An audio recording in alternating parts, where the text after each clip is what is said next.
রংপুরের ঘটনায় এবার হাতে নাতে ধরা খেলা পুলিশ। জুমার পরেই বিরাট ঘোষণা শেখ হাসিনার। আন্তর্জাতিক চাপে উঠে যাচ্ছে আওয়ামী লীগের নিষেধাজ্ঞা। গ্রেপ্তার করবেন তো দূরের কথা, স্যালুট দিতে দিতে জুতার তলি খুলে যাবে। এটা শেখের বেটি। এই হত্যাকাণ্ডের সাথে পুলিশ জড়িত এবং ছাদের উপরে যে শিক্ষক মারা গেছে তার প্রমাণ কেন নিশ্চিহ্ন করা হইতেছে? পুলিশ তাকে বলতেছে কাউকে কথা বলবেন না।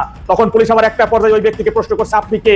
বলছেন এই ঘটনায় যে গ্রেপ্তার হয়েছে সিদ্ধার্থ দাস, আমি তার বড় দাদা। সাথে সাথে পুলিশ এখান থেকে চলে গেছে। মানে সন্দেহের পর সন্দেহ ছড়াচ্ছে সামাজিক যোগাযোগ মাধ্যম জুড়ে। তখন পার্থ দাসের ভাইকে পুলিশ আবার বলছে চেপে যেতে, যে তারা পানি দিয়ে ধুয়ে মুছে ফেলছে ঘটনাস্থল। আওয়ামী লীগের রাজনৈতিক কর্মকাণ্ড পরিচালনার সুযোগ আবার তৈরি হতে পারে। আওয়ামী লীগের শীর্ষ নেতৃত্বে বড় পরিবর্তন। শেখ হাসিনাকে কেন্দ্র করে নিষিদ্ধ ঘোষিত আওয়ামী লীগ পুনর্গঠনের একটি সুদূর প্রসারী ও বহুমুখী কাজ অত্যন্ত গোপনে ও কৌশলগতভাবে এগিয়ে নেওয়া হচ্ছে। পুলিশ গত রাতে তারা যখন আলামত পরিষ্কার করতে যায় তখন ধরা পড়ে যায় প্রতিবেশী এবং সাথে সাথে সেখানে উপস্থিত হয় সাংবাদিকরা। সাংবাদিকদের প্রশ্নের জবাবে পুলিশ কর্মকর্তা মিথ্যা জবাব দেয়। চতুর্দিকে শোনা যাচ্ছে শেখ হাসিনা দেশে ফেরার জন্য যে পরিকল্পনা করছেন এবং ঘোষণা দিয়েছেন, যেদিন শেখ হাসিনার সঙ্গে ফিরবেন সেদিন 20টা বিমান ভর্তি হয়ে ফিরবেন। 20টা বিমান নিয়ে ফিরবেন, সাথে তারা 200 জন সাংবাদিক, অন্তত পক্ষে 200 জন আন্তর্জাতিক সাংবাদিক, আন্তর্জাতিক মিডিয়ার সাংবাদিক, সাথে শত শত আইনজীবী তাদের বহরে থাকবে। দর্শক, নতুন একটা নিউজ আপনাকে স্বাগতম। প্রিয় দর্শক, দেশ এবং দেশের বাইরে ঘটে যাওয়া বেশ কিছু চলমান ঘটনাবলী থেকে আপনাদের সামনে কয়েকটা গুরুত্বপূর্ণ খবর নিয়ে হাজির হয়েছি, যার কিছুটা অংশবিশেষ ইতিমধ্যেই ভিডিওর শুরুতেই দেখেছেন। তো দর্শক, আর কথা না বাড়িয়ে চলুন দেখে আসবো আজকে সেই কাঙ্ক্ষিত ভিডিওগুলো। তবে তার আগে বলবো, যারা প্রতিনিয়ত আপডেট খবর দেখতে চান তাহলে অবশ্যই আমাদের চ্যানেলটি সাবস্ক্রাইব করে পাশে থাকা বেল আইকনটি ক্লিক করে দিন। আর যারা ইতিমধ্যেই চ্যানেলটি সাবস্ক্রাইব করে রেখেছেন তাদেরকে অসংখ্য ধন্যবাদ। তো চলুন দর্শক, ভিডিওটিতে একটি লাইক দিয়ে আমরা ধারাবাহিকভাবে সবগুলো ভিডিওর আলোচনা দেখে আসি।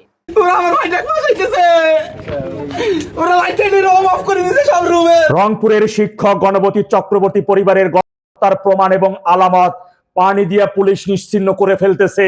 এই যে দেখতেছেন, এই ঘটনায় যে গ্রেপ্তার হয়েছে সিদ্ধার্থ দাসের ভাই, তিনি বলতেছেন সন্ধ্যার সময় তিনি ওই এলাকায় গেছেন, দেখেন যে ছাদের উপর থেকে টপ টপ করে পানি পড়তেছে।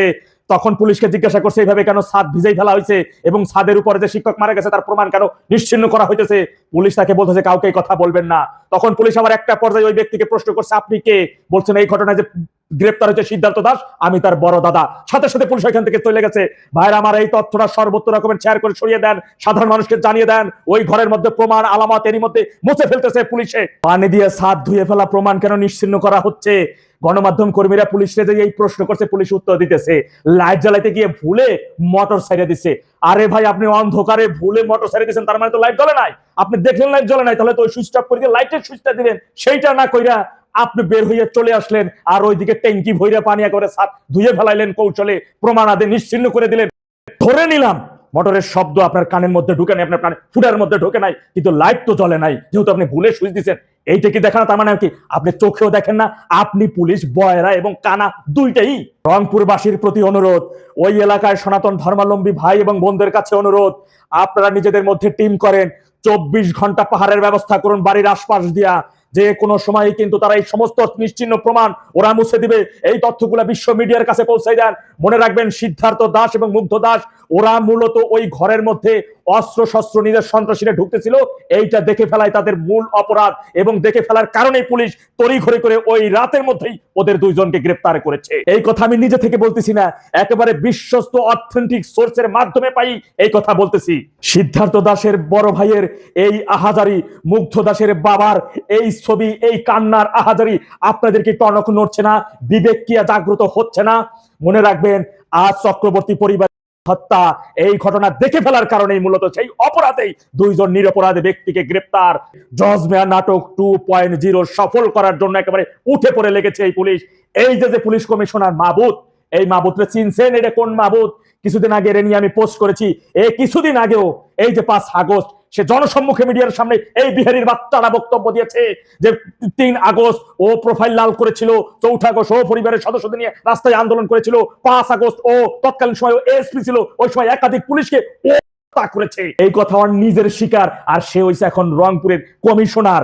বুঝেন, আল কায়দা জেএমবির জঙ্গি সন্ত্রাসীর মূল হোতা এবং মূল কারিগরি রংপুরের কমিশনার ছিল। এই হত্যাকাণ্ডের সাথে পুলিশ জড়িত। আজ অত্যন্ত ভারাক্রান্ত ভাবে বলতে হয়, এই যে 3 জন সনাতন ধর্মাবলম্বীদের নেতাদের একটু দেখে রাখেন, প্রিয়া সাহা আর হচ্ছে অঞ্জন এবং সুপ্রীতি। এরা এখন পর্যন্ত রংপুরের এই গণহত্যার ঘটনা নিয়ে একটা টু শব্দ করেছে। আমি সর্বপ্রথম বলেছি এইটা পূর্ব পরিকল্পিত গণহত্যা এবং হত্যার আগে মা মেয়ে দুজনকে করা হয়েছে। এই যে ডোমের এই কথাটা একটু শুনেন।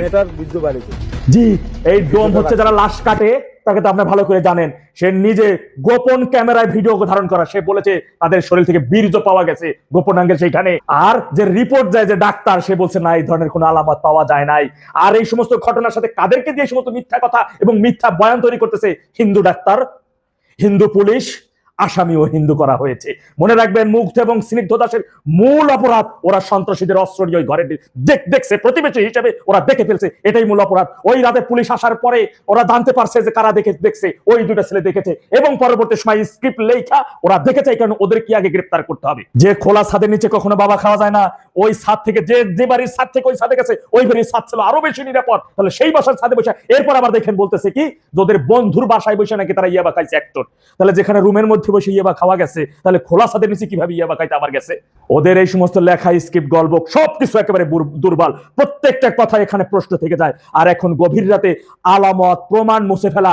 আমি আগেও বলছি, এখনো দারাজ কণ্ঠের শতভাগ বিশ্বাস নিয়ে আপনাদের বলতেছি, বিশ্বাস অবিশ্বাস এটা একান্ত আপনাদের ব্যাপার, মানা না মানা আপনাদের ব্যাপার। কিন্তু এটাই চিরন্তন সত্য হবে যদি আপনারা নিরপেক্ষ তদন্তের করতে পারেন এবং প্রশ্নগুলো সঠিকভাবে উত্তর দিতে পারেন, বিশ্বাসযোগ্য ভাবে উত্তর দিতে পারেন, তাহলে এইটাই হবে। এই হত্যাকাণ্ড ঘটিয়েছে আল কায়দা, জেএমবির জঙ্গি, আর নইলে সরকার দলীয় সন্ত্রাসীরা, প্রফেশনাল কিলার, আর এর সাথে জড়িত রংপুরের এই বিহারি বাচ্চা পুলিশের মধ্যে ঘাপটি মেরে থাকে বিহারির বাচ্চা এবং পাকিস্তানের রাজাকারের এই সকল বাচ্চারা। বঙ্গবন্ধু কন্যা শেখ হাসিনা দেশে পা দেওয়ার সঙ্গে সঙ্গে তাকে গ্রেপ্তার করা হবে, শুধু ফাঁসিটা কার্যকর করা বাকি থাকবে, আর কিছু না। যখনই তিনি পৌঁছাবেন তখনই ফাঁসি কার্যকর করা হবে। এমন দাম্ভিকতার কথা যারা বলছেন তাদের উদ্দেশ্যে আমার মেসেজ, বাংলাদেশে এমন কোন শক্তি নেই, আল্লাহর উপর ভরসা রেখে বলছি, শেখ হাসিনাকে ফাঁসির রজ্জুতে ঝোলাতে পারে। এমন কোন শক্তি নাই যে শেখ হাসিনাকে গ্রেপ্তার করতে পারে। আত্মবিশ্বাস রাখুন শেখ হাসিনার কোটি কোটি শুভাকাঙ্ক্ষী, শুভানুদ্দায়ীরা, এবং যে অর্বাচীনরা শেখ হাসিনাকে নিয়ে এই অর্বাচীনের মতো কথা বলেন, তাদের উদ্দেশ্যে শেখ হাসিনা নিজের একটা বক্তব্য আমি আপনাদের শোনাই। গ্রেফতার করবেন তো দূরের কথা, স্যালুট দিতে দিতে জুতার তলি খুলে যাবে। এটা শেখের বেটি। গ্রেফতার করবেন তো দূরের কথা, স্যালুট দিতে দিতে জুতার তলি খুলে যাবে। এটা শেখের বেটি। গ্রেফতার করবেন তো দূরের কথা, স্যালুট দিতে দিতে জুতার তলি খুলে যাবে। বোঝা গেল যে গ্রেপ্তার করবেন তো দূরের কথা, স্যালুট দিতে দিতে পায়ের জুতার তলি খুলে যাবে। এই দৃঢ়তার সঙ্গে কথা একজনই বলতে পারেন, তিনি আমাদের শেখ হাসিনা, তিনি বঙ্গবন্ধু কন্যা শেখ হাসিনা।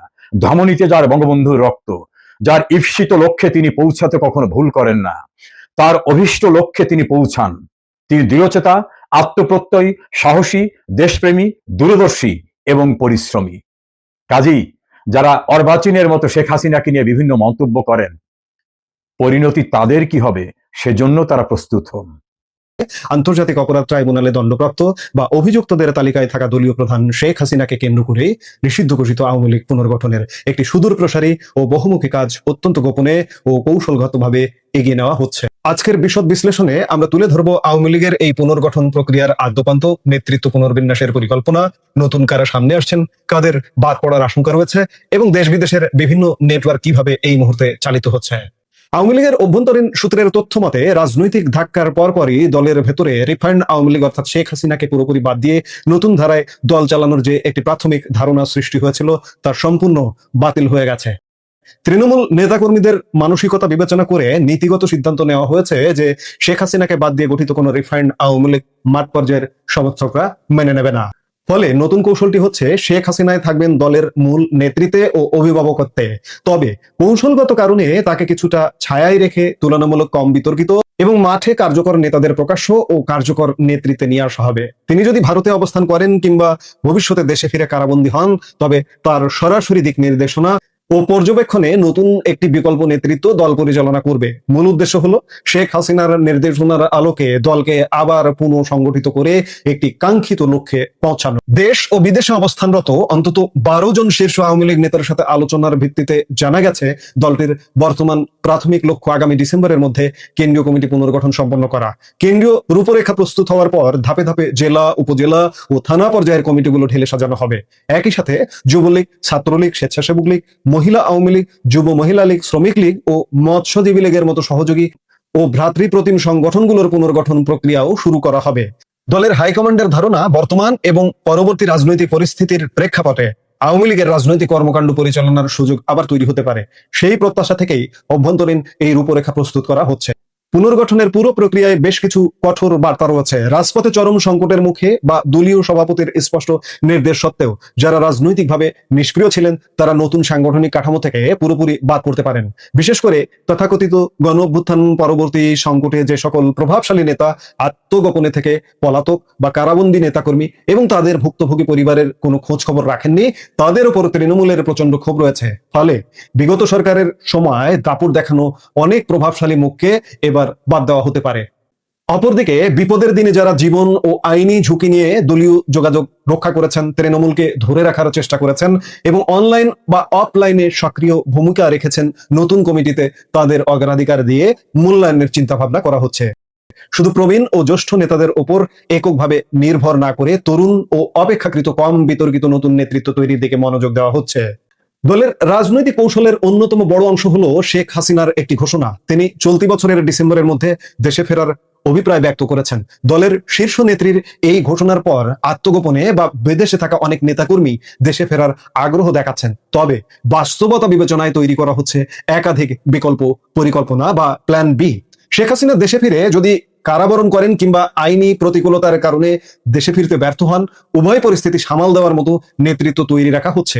নির্দেশনার সুনির্দিষ্ট বাস্তবায়নে সমন্বয়কের কাজ করছেন বেশ কয়েকজন তরুণ সদস্য, বিভিন্ন বিশ্ববিদ্যালয়ের সাবেক ও বর্তমান শিক্ষক, গবেষক, আওয়ামী লীগের গবেষণা প্রতিষ্ঠান centre for research and information CRI এর সদস্য এবং সাবেক পুলিশ ও বিভিন্ন গোয়েন্দা সংস্থার সঙ্গে যুক্ত কিছু ব্যক্তি।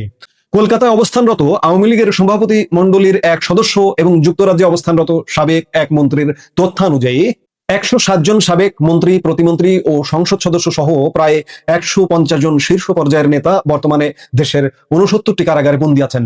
বন্দীদের মধ্যে 34 জন সাবেক মন্ত্রী, প্রতিমন্ত্রী এবং 73 জন সাবেক সংসদ সদস্য, 12 জন নারী সংসদ সদস্যও রয়েছেন। বাকি নেতারা দেশ ও বিদেশের বিভিন্ন স্থানে অবস্থান করছেন। কলকাতা ও দিল্লিকে কেন্দ্র করে মূল নজরদারি কার্যক্রম পরিচালিত হলেও লন্ডন, বেলজিয়াম, ফ্রান্স, যুক্তরাষ্ট্র, দুবাই, নেপাল, থাইল্যান্ড ও পর্তুগালে অবস্থানরত নেতারা নিয়মিত ভার্চুয়াল যোগাযোগ রক্ষা করছেন।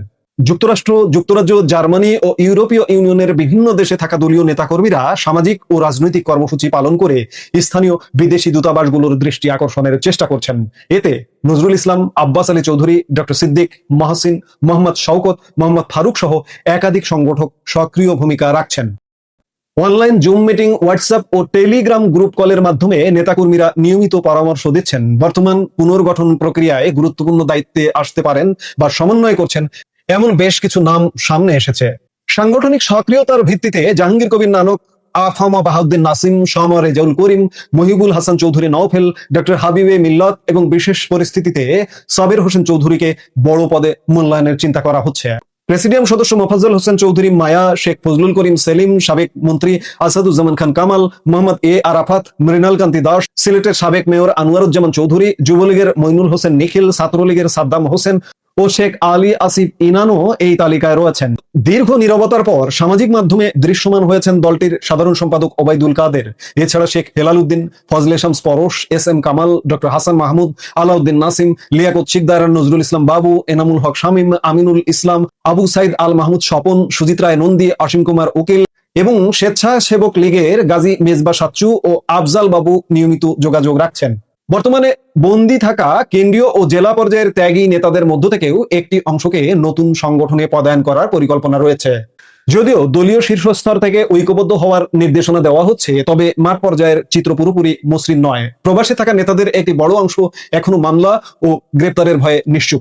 অনেক এলাকায় আসন ভিত্তিক ও অভ্যন্তরীণ কোন্দল এখনো নিরসন করা সম্ভব হয়নি। ডিসেম্বরকে কেন্দ্র করে আওয়ামী লীগ যে অলিখিত ডেডলাইন নির্ধারণ করেছে তা রাজনীতিতে কতটা প্রভাব ফেলতে পারবে, কিংবা আইনি ও প্রশাসনিক বিধিনিষেধের মুখোমুখি হয়ে কিভাবে এই নতুন নেতৃত্ব প্রকাশ্যে কাজ করবে তা নির্ভর করবে আগামী দিনের রাজনৈতিক পরিস্থিতির ওপর। বাংলাদেশ হবে ভয়ানক মৃত্যুপুরী। অবাক হচ্ছেন? অবাক হওয়ার কারণ নেই, এটাই বাস্তবতা। বাংলাদেশে দুর্ভিক্ষ আসন্ন। আপনারা দুর্ভিক্ষের শব্দ শুনতে পাচ্ছেন কিনা জানি না, বাট আমি স্পষ্টভাবে বাংলাদেশে দুর্ভিক্ষের আগাম বার্তা দেখতে পাচ্ছি। দেশে বিদ্যুৎ এবং জ্বালানি তেলের তীব্র সংকট, যার কারণে বাংলাদেশের অনেক কলকারখানা বন্ধ হয়ে গেছে। গ্যাস এবং বিদ্যুতের অভাবে প্রায় 900 গার্মেন্টস চিরতরে বন্ধ হয়ে গেছে। অসংখ্য কারখানা উৎপাদন সক্ষমতা হারিয়ে ফেলেছে। লক্ষ লক্ষ শ্রমিক বেকার হয়েছে। বাংলাদেশের বর্তমান বেসরকারি সরকারি অফিসগুলা রেশনিং পদ্ধতিতে সীমিত আকারে চালাচ্ছে। সারা বাংলাদেশে সারের তীব্র সংকট চলছে। কৃষি খাত ধ্বংসের পথে। দুদিন আগে দেখলাম কুড়িগ্রামে সারের গোডাউন ভেঙে কৃষকরা সার নিয়ে দৌড়ে পালাচ্ছে। তাছাড়া দ্রব্যমূল্যের ঊর্ধ্বগতি, অতীতের পুঞ্জীভূত মূলধন সবকিছু শেষ।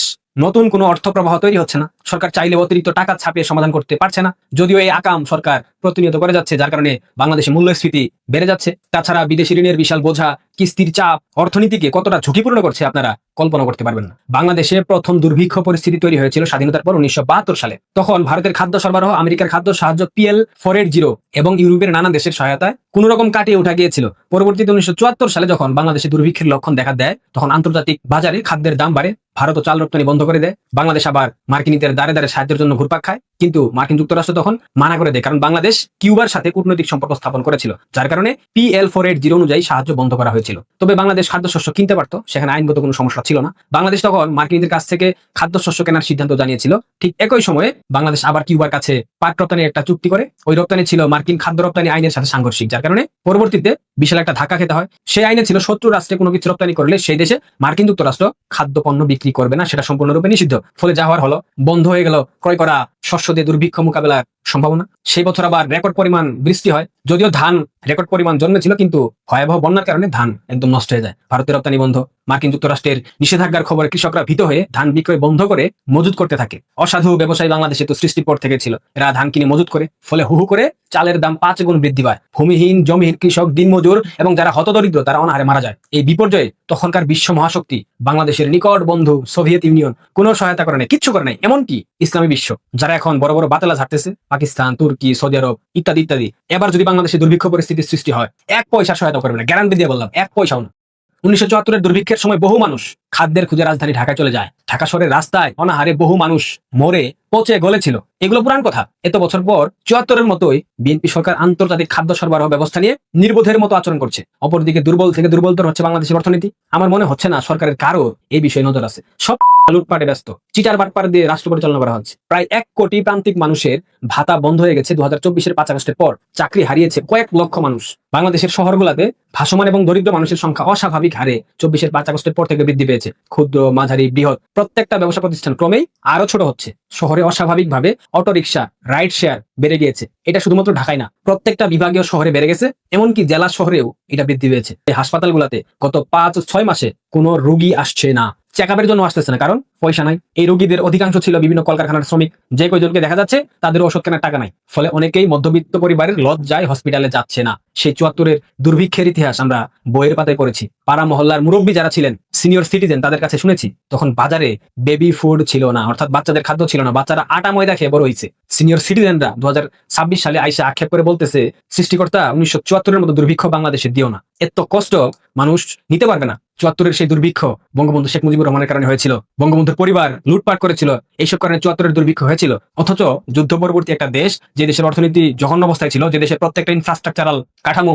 ধ্বংস করে দিয়েছিল পাকিস্তানিরা, রোড, সেতু, ব্যবসা প্রতিষ্ঠান, শিল্প প্রতিষ্ঠান সবকিছু ধ্বংস ছিল। অথচ বঙ্গবন্ধুকে দোষারোপ করা হয়, বঙ্গবন্ধুর পরিবারকে দোষারোপ করা হয়। 2026 সালে হাম্বা তারেক তো সরকার প্রধান। এখন যদি বাংলাদেশে দুর্ভিক্ষ লাগে, দেখবো এই দুর্ভিক্ষের দায়রা কোনো না কোনো ভাবে আওয়ামী লীগের উপর চাপিয়ে দিয়েছে, কারণ এদের চরিত্র এরকম। আমি স্পষ্ট দেখতে পাচ্ছি আমার চোখে বাংলাদেশে দুর্ভিক্ষ আসন্ন। আমরা দেশে থাকি না, বাট যারা দেশে থাকেন, আমাদের পরিবারের অনেকে দেশে থাকেন, তাদের কি পরিণতি হবে ওইটা ভাবলে গা শিউরে ওঠে, লোম দাঁড়িয়ে যায়। আমি স্পষ্ট দেখতে পাচ্ছি বাংলাদেশ একটা ভয়াবহ পরিস্থিতির দিকে আগাচ্ছে। বাংলাদেশ হবে একটা মৃত্যুপুরী, রাস্তাঘাটে লাশ করে থাকবে। আমার কথাটা মাথায় রাখবেন, এটা কোনো হুমকি দামকি না, কিন্তু এটা বাস্তবতা। ওইদিকে আগাচ্ছে বর্তমান সরকার, এদের কোনো পরিকল্পনা নাই। I have a plan, back to the future, take back Bangladesh, এটাই হচ্ছে হাম্বা তারেকের পরিকল্পনা। ভালো থাকবেন, অপেক্ষা করেন দুর্ভিক্ষের জন্য। দর্শক, আমি আশা করছি সবগুলো ভিডিওই আপনি মনোযোগ সহকারে দেখেছেন। সেই সাথে দর্শক, এই ভিডিওগুলো সম্পর্কিত যদি কোনো তথ্য বা মতামত থাকে তাহলে তো অবশ্যই কমেন্ট করে জানিয়ে দিন। এতক্ষণ সাথে থাকার জন্য ধন্যবাদ। নিউজটি শেষ করছে এখানেই, ফিরছে আগামী ভিডিওতে নতুন কোনো টপিক নিয়ে। আল্লাহ হাফেজ।